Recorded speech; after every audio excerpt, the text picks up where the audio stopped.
Have you guys played this new JRPG? No, not that one. No. Come on, man. Super Mario RPG. Remade from the ground up on the Switch, released in a year filled to the balls with incredible games. Tears of the Kingdom, Spider-Man 2, Lies of P, Mario Wonder, Baldur's Gate. Amidst all the craziness of 2023, Nintendo did something insane, bringing a classic game back into the modern spotlight that fans actually want. But before we talk about that, let's go all the way back to 1996, the same year that the Nintendo 64 came out, and just a few months before the launch of Super Mario 64 in North America. And also before I was alive. Miyamoto pops in looking to do something completely new with the Mario IP. And he says, fuck it, why not? Let's squeeze in something wacky at the end of this NES's life cycle and create a Mario RPG. Crazy stuff, I know, but Nintendo couldn't do it alone. They needed an experienced partner to bring this vision to life.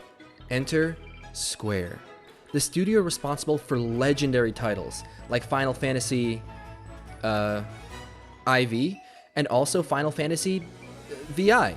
The same Square which eventually merged with a company called Enix to form Square Enix. Yes, the guys that copy and paste the same RPG a few times every year. The result? An unprecedented amalgamation of a Mario game's focus on movement with the traditional elements of a Japanese RPG. And people loved it, so much so that it inspired two entire families within the genre, filled with some of the most beloved games. And also these. I can only imagine how insane this release must have been for Mario fans at the time, like a renaissance for the series. I mean, before 1996, our ancestors knew Mario as a 2D platformer. The 2D platformer at the top of 2D platformers. And as much as I like to clown on the pre-GameCube era, I'm honestly pretty sad that I wasn't around to experience the magic of this generation. Which brings us to today. You've already watched all the nerds lose their marbles comparing this remake to the original. So I'm gonna go ahead and skip all that, and talk about some of my thoughts having played through Super Mario RPG for the first time on the Switch.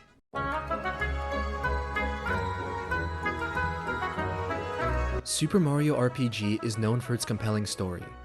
You know, relative to the rest of the franchise, but you wouldn't immediately guess it from the opening.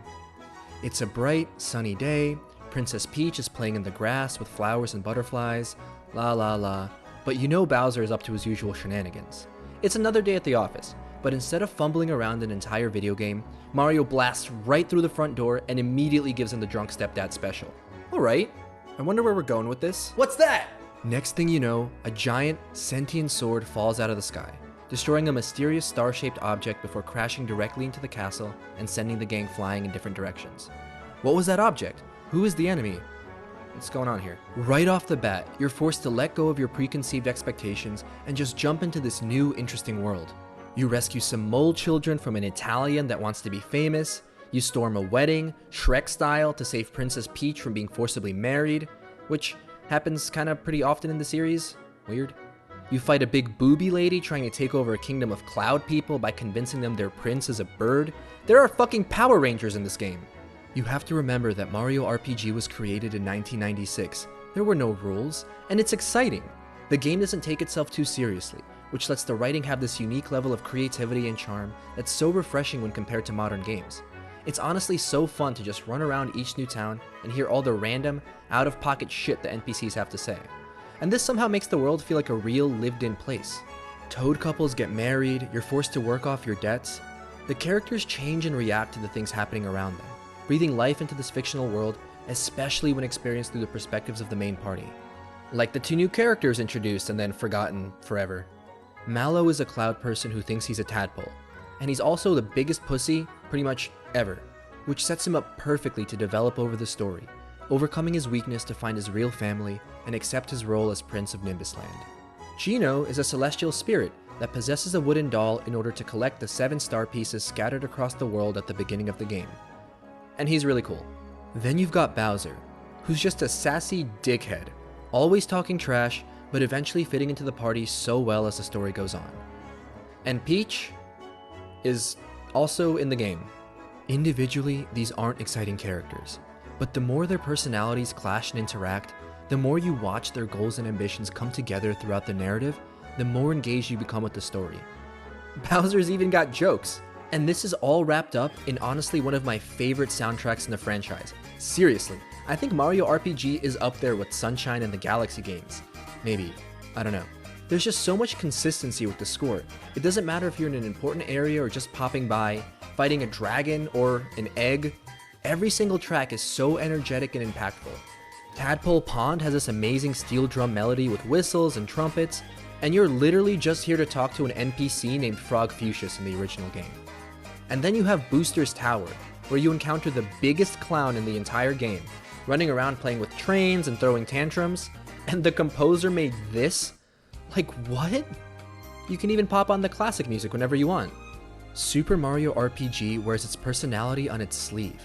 There are seamen and Yoshis with feet, secrets and Easter eggs everywhere you look. The developers made the conscious decision to keep Peach's item in the game, with 2 separate interactions still programmed in. This is a real, actual cutscene you can watch in the game. And somehow, this game, remade in 2023 with a beautiful, polished art style, modern cinematic cutscenes, actual quality of life, still manages to stay perfectly faithful to the original. What I found most surprising was that someone like me, who has never played The Legend of the Seven Stars, can still feel a nostalgic connection to it. It's a difficult thing to explain in words, but the dialogue, the animations, the world design, you don't have to have owned a SNES to see how passionately the original game exists in the one we're playing today. And I think that's amazing. But the one thing I will never forgive is that despite the level of care put into faithfully translating so many of these integral aspects, these goddamn cowards decided to remove Valentina's jiggle animations? You kept so much other stuff! Bring it back!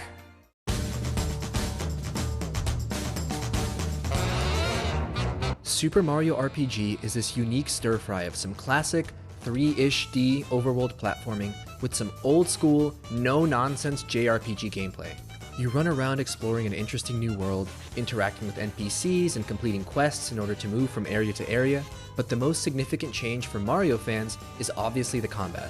It's so jarring for me to jump on a Goomba and not have it immediately sent to the underworld, instead having the screen transition directly into a turn-based battle sequence. And this is how every enemy encounter works.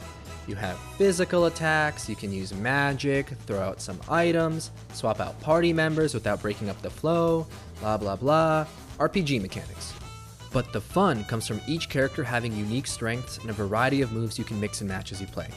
Peach is an excellent healer, Mallow uses devastating magic, Geno is just OP.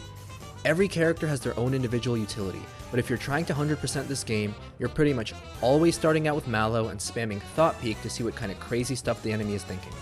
Then you got action commands, a staple in the Mario RPG games. Timing button presses right when an attack lands can increase damage given and also block damage taken, with perfect executions dealing spread damage to all enemies or fully nullifying an incoming attack. This simple action makes the combat so much more interactive, with each new weapon and enemy having unique timing windows to adapt to. Triple moves? I love triple moves. Successful action commands fill up the action gauge, and when that bad boy reaches 100%, the gang can activate an ultimate attack with completely different cutscenes and effects based on which members are currently on the field. This game nails so many things, only to fumble the opportunity for characters to change appearance based on the equipment they're wearing. This would have been so cool. But we can't talk about an RPG without talking about the side quests. And what I appreciate most about this game is that it doesn't sacrifice quality for unnecessary padding. There's plenty to do, but each side story feels so refreshingly succinct. You can take over a dojo and create a new martial art, go out on a scavenger hunt after getting fondled by ghosts, unlock a casino that removed gambling in the remake, sadly, plant a beanstalk which unlocks some of the most OP equipment in the game, Big Yoshi. There are a whole bunch of minigames too, most of which I hate, but we'll talk about those later on. As you play through the game, you learn that the star-shaped object destroyed in the opening is called the Star Road, a pathway that serves as a conduit for the world's wishes to be granted, without which no one's dreams will come true. According to a child's toy. You travel across the world, plowing through the Smithy Gang until you eventually reach the final boss.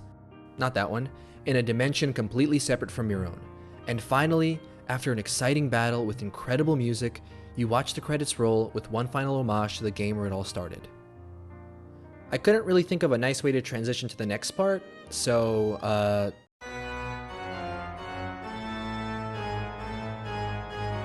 I mentioned earlier how much this game evokes a feeling of nostalgia even for someone like me who's never owned a SNES.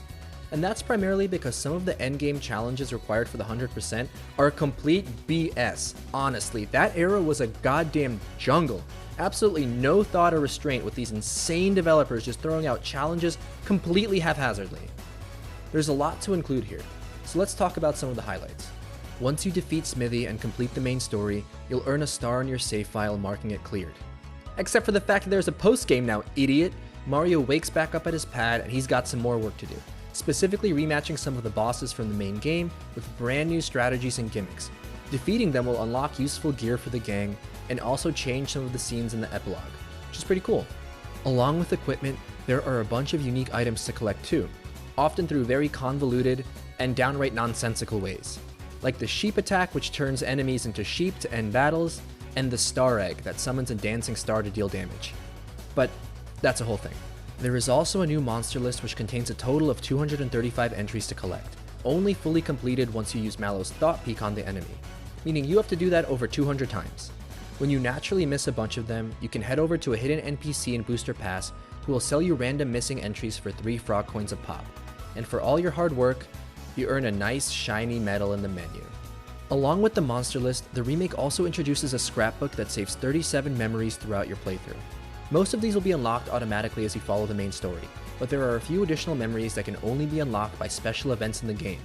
The coolest ones being sharing a room with Link when you spend a night at Rosetown Inn, and catching Samus in the Mushroom Kingdom's guest room, resting up to fight Mother Brain. But that's not all. You also have the secret super boss, Coolix. Honestly, the absolute coolest mark of Square's involvement with the game. Let's add an interdimensional demon with an insanely cool design who just wants to do battle with the strongest knight in Mario's world, and, I don't know, let's throw in 4 talking elemental crystals as well, and even add some Final Fantasy music too. Why not? I love how he's super self-conscious about being 2D, bringing it up multiple times in the first fight, and eventually, he actually comes back in 3D after you complete the post-game, fully redesigned in the remake's art style, culminating in my absolute favorite fight in the game, and a pretty funny thought peek entry too. Alright, when you complete the main story and open up the main menu for the first time, you'll unlock 2 new features on top of the boss rematches, the sound player and the play report. The sound player is pretty self-explanatory, letting you listen to any track from the remake and the original whenever you want, but the play report is a much bigger animal, documenting a variety of records throughout your playthrough of the game and essentially acting as your framework for the 100%. Minigames. These suck fucking ballsack, and each one of these awful 27-year-old minigames has a record that, when broken, unlocks a shiny gold medal in the menu, which means I had to play all of them. You have to get at least 80 coins on the Midas River, thump at least 26 Goombas down in the sewers, finish the Moleville minecart race in under 2 minutes and 15 seconds, your boy really hit this one out of the park, collect at least 10 beetles in the dumbass beetle race game, scale the paratrooper course in less than 11 seconds, and score at least 4 million points in Beetlemania, which, let me tell you, sucks. Then, after a whole sequence of shenanigans to find and unlock it, you got Great Guy's Casino. And you better believe there are records here too. Back in Booster's Tower, you have to choose the correct hand in Knife Guy's ball game minigame 50 times, win the casino's memory game also 50 times, and guess correctly in Great Guy's Look the Other Way game 100 times. Who is responsible for this? I just had to sit there and mash one side for 40 minutes? This isn't fun! And finally, we get to the 2 most grotesque challenges in the game, collecting 100 coins on the Midas River and executing 100 consecutive super jumps. I mean, what were the developers thinking here? Both of these challenges require frame-perfect timing and button execution over the course of multiple minutes without room for a single mistake. In a game made for children, the Midas River is doable once you have the course memorized, but this takes like 3 minutes of non-stop mashing per attempt, having you make the most outrageous turns with a single missed coin meaning you have to restart the run. Took me a solid 45 minutes, and you get a scrapbook entry. The 100 jumps, however, is honestly one of the hardest challenges I think I've ever had to do. There is no way to cheese this or make it easier. You literally just have to sit there like an idiot and time your button presses perfectly 100 times in a row without making a single mistake. And the best part is that after a combo of 13, the frame requirement gets even tighter. Fuck you! It's tough to express in words just how much mental stress this puts on a person grinding out super jumps for almost 2 hours. Keeping composure, especially once you start getting to a higher combo. I screwed up a chain of 74 early on because I accidentally burped, which was sad for sure, but when I tell you that after an hour and a half, I biffed at 99 because I got too excited, that was a dark time for me. Until I picked myself up and with pure, unfiltered fury and spite for this absolutely disgusting achievement, changed my dirty diaper and executed the sweatiest 100 jump run 10 minutes later, saving my game 4 times immediately after and blasting into Monstro Town to pick up my super suit. The strongest armor in the game, which doesn't matter because I put this off until the very end. The first 95% of this game is a joy, filled with so many great quests, charming interactions, fun challenges, and secrets to discover. But the rest isn't even vile or cruel. It's insulting. The kind of insulting that had me thinking about what kind of new TV I'll buy after I launch my controller at my current one. There are no true rewards for 100%ing Super Mario RPG. Only small, tiny trinkets as you cross off individual tasks. But if you're someone who gets any sort of intrinsic satisfaction from overcoming difficult and honestly unfair challenges, achieving completion for the sake of completion, then maybe you'll enjoy it once it's over. I can wholeheartedly say that no one should ever 100% this game. But if you're someone like me who's never experienced it before, give it a shot. In conclusion, it was pretty good.